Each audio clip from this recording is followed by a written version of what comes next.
Good morning, class 5. Today is the day 50 of online classes and the date is 6 July 2020. Here I am to teach you science, chapter 2, health and hygiene.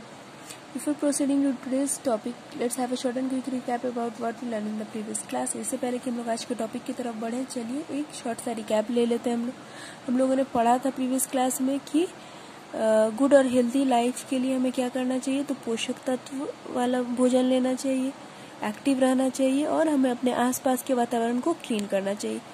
हमारा जो भोजन है, हम जो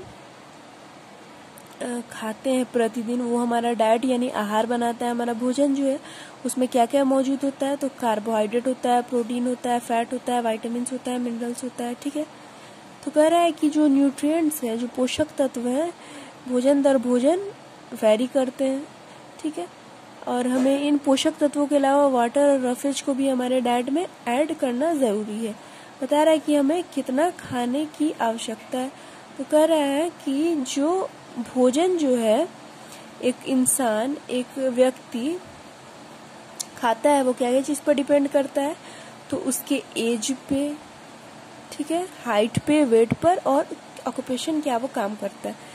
छोटा बच्चा जो होता है उसको भोजन की मात्रा, क्वांटिटी तो कम चाहिए होती है, लेकिन वो बार बार छोटे बच्चे भोजन ग्रहण करते हैं. जो लोग फिजिकल वर्क ज्यादा करते हैं, भागदौड़ वाला काम ज्यादा करते हैं, उनको ज्यादा कैलोरीज की आवश्यकता है. जैसे जैसे इंसान का एज होता रहता है, वो बूढ़ा होता जाता है, वो कम एक्टिव हो जाता है, उसके भोजन की रिक्वायरमेंट भी कम हो जाती है. ठीक है, अब बता रहा है कि अलग अलग जो फूड आइटम्स हैं उनमें क्या होता है, अलग अलग न्यूट्रिएंट्स, अलग अलग पोषक तत्व होता है. कुछ में कार्बोहाइड्रेट ज्यादा होता है, कुछ में प्रोटीन ज्यादा होता है, कुछ में फैट ज्यादा होता है. अब बता रहा है कि जरूरत से अधिक या जरूरत से कम अगर हम लोग किसी भी प्रकार का भोजन ले रहे हैं तो हमारे स्वास्थ्य के लिए वो अच्छा नहीं है. ठीक है, हमें अपने भोजन में हर तरह का पोषक तत्व ऐड करना चाहिए, इंक्लूड करना चाहिए, शामिल करना चाहिए, ताकि हम हेल्दी रह सके.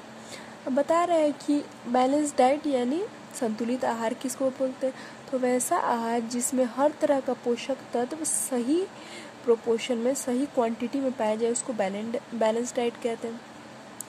अब फिगर से बता रहा था कि हमें क्या क्या चीज़ खाना चाहिए, तो ये मैंने आप लोगों को पहले ही बता दिया है. Fat, oil, sweet, meat, pulses, तेल हो गया, मिठाई हो गया, मांस हो गया, दाल हो गया, फ्रूट्स, फल, ब्रेड, अनाज, मिल्क से बनी हुई चीज़ें, वेजिटेबल्स, ये सब क्या करना है, ईट लेस और ईट मोर बता रहा है. ठीक है, यानी फैटी, ऑयली, इन सब चीज़ों को कम खाना है और वेजिटेबल्स, फ्रूट्स, अनाज, इन चीज़ों को ज़्यादा खाना है. अब आज का टॉपिक है डिफरेंट फूड ग्रुप्स. अब अलग अलग जो फूड है उनको अलग अलग कैटेगरी में डाला गया, बांटा गया, कैटेगराइज किया गया. तो है क्या, तो bread and cereal groups. Bread जो हो गया, ब्रेड तो हम लोग जानते ही हैं, ठीक है, और सीरियल, अनाज, ये सब एक ग्रुप में आते हैं. तो bread and cereal groups include food made from grain such as rice, wheat and corn. तो बता रहा है ब्रेड एंड सीरियल ग्रुप्स में कौन कौन से चीजें आती हैं, भोजन के सामान आते हैं. तो वैसी चीजें, वैसा भोजन, वैसा फूड जो कि ग्रेन से, अनाज से बना हो, जैसे चावल हो गया, गेहूं हो गया, ठीक है, मकई हो गया, कॉर्न हो गया. फूड आइटम्स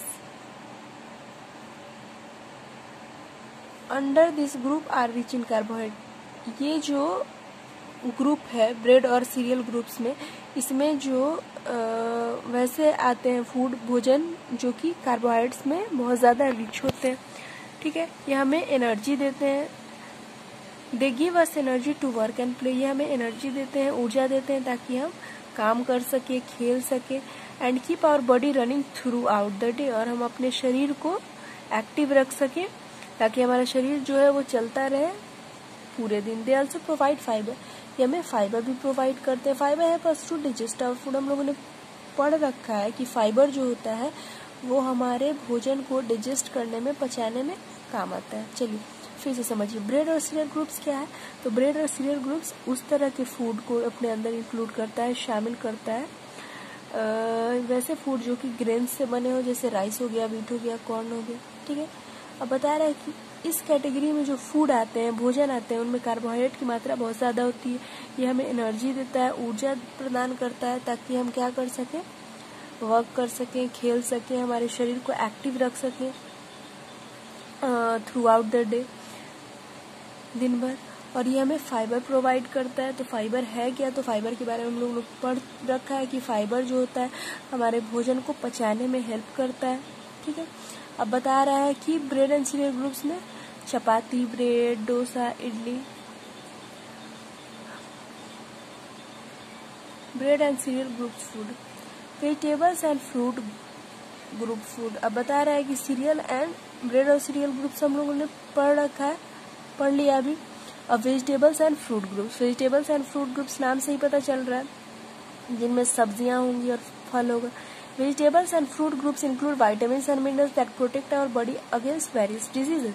अब बता रहा है कि वेजिटेबल्स और फ्रूट ग्रुप्स क्या है, तो वैसे ग्रुप्स हैं जिनमें सब्जियां और फल आते हैं, जिनमें विटामिन्स और मिनरल्स पाए जाते हैं, जो कि हमारे शरीर को बहुत सारे बीमारियों से बचाता है, प्रोटेक्ट करता है। ये क्या है, अच्छा सोर्स है फाइबर का, ठीक है। ब्रेड एंड सीरियल ग्रुप्स में भी फाइबर था और वेजिटेबल्स और फ्रूट ग्रुप में भी फाइबर्स हैं। Some vegetables like potato and sweet potato are rich in carbohydrate too. अब बता रहा है कुछ सब्जियां जैसे आलू हो गया, स्वीट आलू हो गया, स्वीट पोटैटो हो गया, ठीक है, ये सब कार्बोहाइड्रेट्स में बहुत ज़्यादा रिच होती है। इनमें कार्बोहाइड्रेट की मात्रा ज़्यादा पाई जाती है, अच्छी प्रचुर मात्रा पाई जाती है। Soft dry fruits like apricots, raisins, date etcetera are also rich in carbohydrate. कह रहा है कि जो सॉफ्ट ड्राई फ्रूट्स होते हैं, जैसे एप्रिकॉट्स हो गया, किशमिश हो गया, खजूर हो गया, ये सब क्या होते हैं, ये सब भी कार्बोहाइड्रेट्स में बहुत रिच होते हैं, मतलब इनमें प्रचुर मात्रा में कार्बोहाइड्रेट्स जो है वो पाया जाता है। तो हम लोग को फिर से समझ लीजिए, इसके बाद आज का टॉपिक हम लोग खत्म करते हैं। वेजिटेबल और फ्रूट ग्रुप्स में क्या आते हैं, वैसे वेजिटेबल्स और फ्रूट जिनमें विटामिन्स होते हैं, मिनरल्स होते हैं, जो हमारे शरीर को बहुत सारे बीमारियों से बचाते हैं। ये बहुत अच्छा सोर्स है फाइबर का। कुछ सब्जियां जैसे पोटैटो हो गया, स्वीट पोटैटो, ये कार्बोहाइड्रेट में रिच है, इनमें कार्बोहाइड्रेट प्रचुर मात्रा में पाया जाता है। अब एप्रिकॉट्स हो गया, रेजिन हो गया, डेट्स हो गया, ये सब सॉफ्ट ड्राई फ्रूट्स हैं, ये भी कार्बोहाइड्रेट्स में रिच होते हैं, यानी इनमें भी कार्बोहाइड्रेट्स की अच्छी खासी मात्रा पाई जाती है। So students, that's it for today. Tomorrow I will be back to teach you rest of the topic. Till then stay home, stay safe, that's all. Thank you.